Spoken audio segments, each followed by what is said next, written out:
আমার আরেক বড় ভাই উনি বলতেছেন উনি ঘুষি টুক দিয়ে বলে মাছ ধরে। দেখা যাক কিভাবে উনি মাছটা আমাদের কাছে নিয়ে আসে। আয় বাবা আয়, মাছ আয় আয়, ধীরে ধীরে আয়, ধীরে ধীরে আয়, ধীরে ধীরে আয়। আসো আসো আসো আসো আসো। খেলতে দেন সমস্যা নেই, খেলতে দেন। খেলুক, কতক্ষণ খেলতে পারে মাছ আমরা তাই দেখবো। খেলতে দেন। রুই রুই রুই রুই রুই রুই একটু বড় টাইপের রুই। কাপুটে মাছ উনি ধরতে হলে অনেক সময় লাগবে। তাড়াহুড়োর কিছু নেই, আমরা দেখি কি অবস্থায় হবে সেই রুই মাছটা আসে। আসলে সমস্যা নেই, আমরাও এগুলো দেখবো যে ইনশাল্লাহ রুইকে মাছ আস্তে আস্তে উনি এই আলো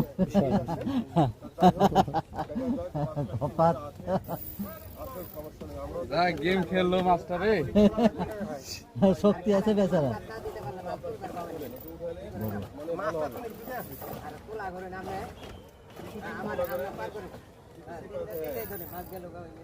যাই হোক,